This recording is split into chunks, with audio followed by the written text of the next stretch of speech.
BPC-157 is one of the most talked about peptides on the internet. It's also one of the least understood. Most people think it works through multiple different mechanisms, one for the gut, another for tendons, and another one for joints. That's not what the science shows. There's one core mechanism that explains all of it.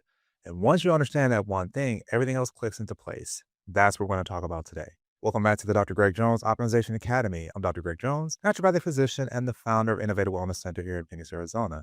Now, I've followed BBC 157 for years, and mainstream medicine is beginning to take this peptide seriously. By the end of this video, you'll understand what BPC 157 actually does, what the evidence supports, and what it doesn't, and how to think about it with the doctor. But here's a quick note. I am educating this video, not providing medical advice. I'm walking you through the science so you can have an informed conversation with a clinician if this is a compound that can be right for you.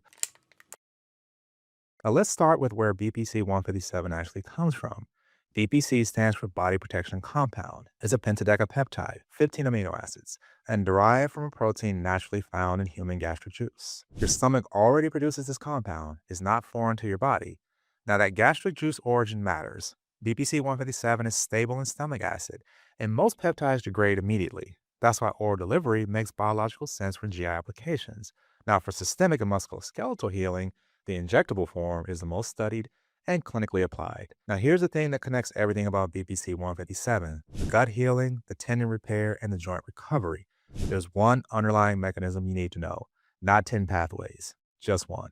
And understanding this explains why BPC 157 shows up in so many healing applications. That core mechanism of action of BPC 157 is angiogenesis. But here's what most people get wrong: BPC 157 is not just a pro angiogenic compound. If it simply just turned on blood vessel growth everywhere, the concern about promoting tumor vascularity would be legitimate. But that's not what's happening. BPC 157 is a selective modulator of angiogenesis. It promotes protective, healing oriented blood vessel formation when tissue needs it. Simultaneously, it suppresses pathological angiogenesis, the kind that drives tumor growth, causes corneal scarring, and underlies liver cirrhosis.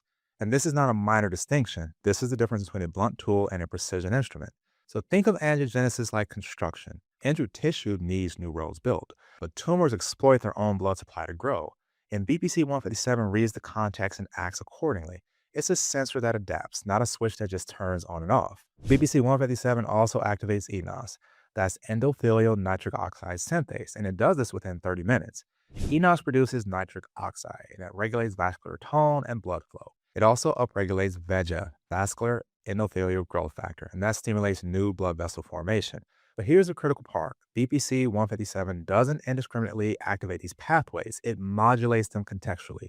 So, in damaged tissue like torn tendons and GI ulcers and muscle damage, BPC 157's VEGF driven angiogenesis brings new capillaries. And that fresh blood supply means oxygen, nutrients, and reparative cells reach the damaged area.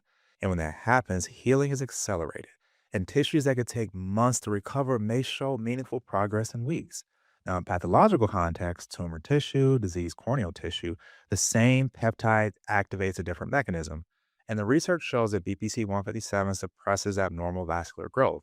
In corneal models, it heals damage while preventing harmful neovascularization. In animal tumor models, it demonstrates anti tumor effects. And this is measured and reproduced across multiple studies. BPC 157 promotes the angiogenesis that serves healing and suppresses the angiogenesis that serves pathology. That's exactly backwards from the concern that it would fuel cancer growth. But let's be clear: the cancer question is fair, but it's based on a misunderstanding of what the peptide actually does. When you understand BPC 157's selectivity, that it opposes pathological angiogenesis, the concern shifts from "this will cause cancer" to "we need more human data to confirm selectivity in cancer patients," and that's very different. But here's something you want to take away. If you have a history of cancer or strong hereditary cancer risk, have a conversation with your oncologist, not a prohibition, a conversation. Your oncologist should understand your specific situation, cancer type, staging, and risk profile, and can help you weigh where the BPC 157 makes sense. So, where is the evidence the strongest? Preclinical data on GI healing is extensive and consistent, and that's along GI ulcers, anamostic repair, intestinal fistulas, inflammatory bowel disease improvement. In 2025, the American College of Gastroenterology actually reviewed oral BPC 157 as a potential adjunct for GI conditions. This is mainstream gastroenterology taking this peptide seriously.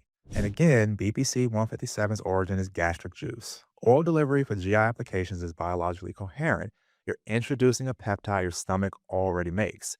and that's in the environment where it naturally functions. The mucosal lining breaks down to inflammatory bowel disease, NSAID-induced damage, that's from ibuprofen and aspirin, and leaky gut. And BPC-157 promotes mucosal homeostasis. That's improved blood supply from angiogenic effects, meaning better mucosal perfusion, faster healing, and less barrier breakdown. Your gut lining repairs more efficiently because the vascular infrastructure supporting repair is improved. This is the application where the animal data is the most consistent and where patient interest and clinical use are most concentrated. Hey everyone, if you're finding this useful, if this is changing how you think about BPC 157, please hit subscribe. I put out videos like this almost every week. Now let's talk about the other place where the evidence is starting to stack up. So, what about tendons, joints, and musculoskeletal healing? Tendons and ligaments have notoriously poor blood supply. It's kind of a trade off. Dense collagen and minimal vascularity makes tendons strong, but injuries heal slowly. And without intervention, a torn Achilles or a torn rotator cuff can take a year or more to heal, and sometimes that's not even complete. BPC 157's VEGF driven angiogenesis addresses this. New capillaries grow into damaged tendon tissue, bringing repair cells. Animal studies across fracture healing, tendon rupture, ligament tears, and muscle injuries show consistent improvement.